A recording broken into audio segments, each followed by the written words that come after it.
Welcome back. Well, the 2023 Joburg Mining Indaba gets underway today in Sandton. The two-day event is in its 11th year, seeks to engage industry shapers and investors on priority issues in the city. For more on this, let's bring in SABC News reporter Katlego Legodi. Katlego, a very good morning to you. It is the first day of the Joburg Mining Indaba today. What are some of the most notable conversations that we can expect there? We know that the issue of zamazamas has been hogging the headlines with no rubber-stamped solution. Some political leaders, for example, EFF Joburg MMC for Community Safety, Dr. Ntwaku, even calling for the formalization of the zamazamas. A very good morning to you, Alicia, and to our viewers at home. You're quite right.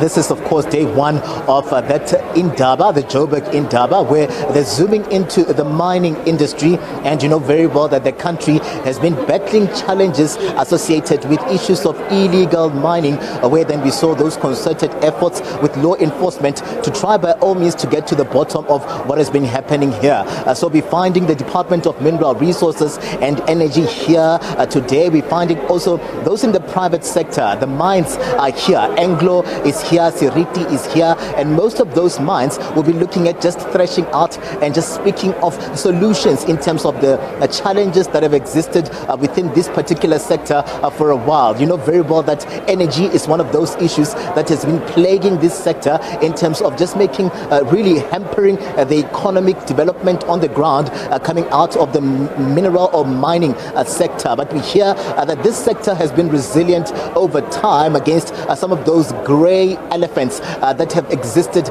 within this particular sector. So we have those men and women that will be gathering here for the coming 2 days to try by all means to speak on issues again of the just energy transition. How do we position the mining sector to get the best out of this particular space? We're hearing that this mining sector is very important in terms of the second largest in terms of exports out of South Africa, and which is why most of those women and men that are gathered here are looking for those solutions that would ensure that there's transformation within this sector. We know very well that also what has been happening within this space, Alicia, is the issue of the climate change, and this has been affecting mining within South Africa and even outside. So some of these men and women here positioning themselves to say that as companies, they've already started with strategies that they can just collaborate, harmonize, bring together so they mitigate against some of those challenges that exist within the mining space. I'm going to bring into the conversation one of the delegates. She's the speaker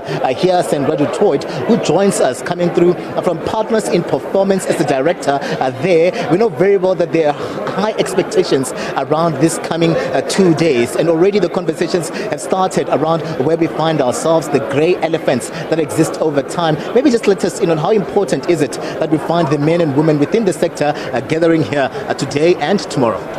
Thanks so much, Katlego.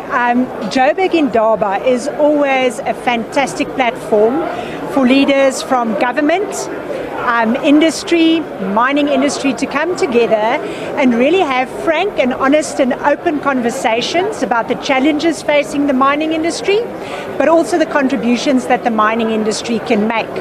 You've seen our chair, Bernard Swanepoel, up on stage really being quite ruthless in sort of unlocking the conversations around the infrastructure contributions that the mining industry needs from government.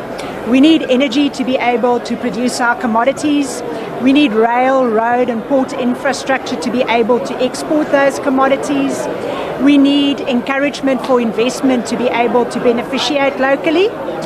But on the flip side of that, we also have a robust, energized mining industry that wants to contribute, that wants to mine the commodities that are needed to drive energy transition and drive growth. When you heard Neil Froneman this morning talk about what the energy mix of the future is going to look like, what the commodities are that are actually going to contribute to South Africa playing its part on the world stage in terms of unlocking that energy potential. And you've heard Themba Makhonazi talk about the partnerships that are going to be needed between government and the mining industry to bring that to fruition. So I think from our perspective, we're really excited about the robustness of the conversation. the honesty about the challenges that we are facing, the work that's being done across various teams to unlock the challenges that we've got at the moment, to move past those challenges. And it's actually great to be in an environment where, despite the PGM prices not being where we'd love them to be, despite some of the other challenges we've got a team of people really debating how we move forward. I mean, just at the back of our conversation with our anchor here, she was just mentioning the issue of illegal mining, the zamas, and this has been a little bit of a challenge for the sector. It has dampened also productivity in terms of how then people perceive South Africa's mining industry, looking at the domestic challenges that we have here on the ground. Is that something that in the coming 2 days we'll see featuring also promptly in terms of the solutions that are needed here?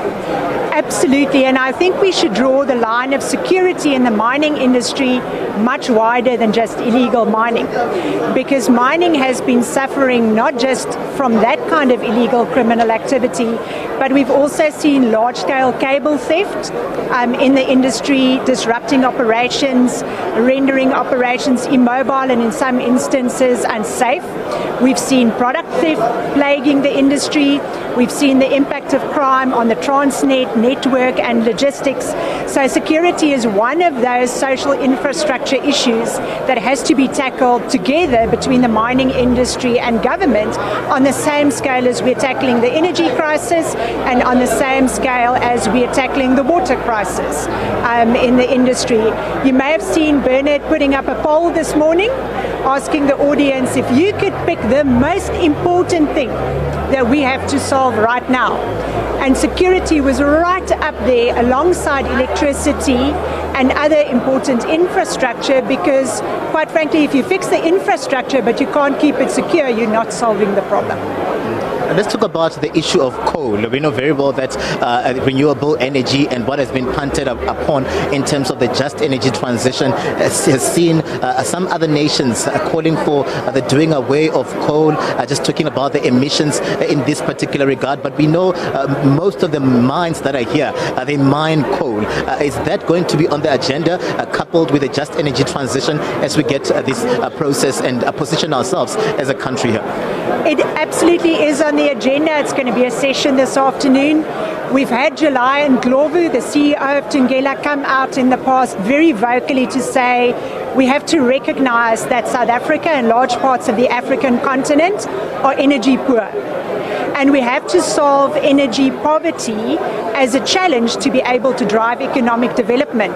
Mike Teki from Seriti last night, in his speech where he accepted his induction into the Hall of Fame, spoke about the same topic. He spoke about growing up in a country where we really need reliable, cheap energy to be able to drive our growth. So we really have seen over the last few months leaders in the industry coming out far bolder than we've seen them before, but not unqualified. The qualification being that when we do mine coal, we have to do so in the cleanest, most responsible way possible to ensure that we do the least possible damage while providing the energy security that South Africa so desperately needs. And we've seen companies like Exxaro, like Seriti come out and say, I'm going to be an energy solution provider. So while my heritage and my legacy is mining coal, I am also going to be reinvesting and investing in renewable energy, be that wind, be that solar, to also play my part in a clean energy transition. And I think both Mike Teke and July Ndlovu have been fairly unapologetic in terms of saying they mine coal, they own coal mines, and they're going to build new coal mines because they believe so passionately in that energy need. Sandra Dutoit, thank you very much for your time. She's coming through from Partners in Performance as a director there. They are an organization that has partnered here with the mining or the Joburg Indaba, zooming into mining today. We'll be seeing most of those sessions sit in the afternoon. Earlier on, we saw also a panel discussion where they were looking at the economy and how then we can leverage and get the best out of the mining sector. But for now, it's back to you in studio. Alicia?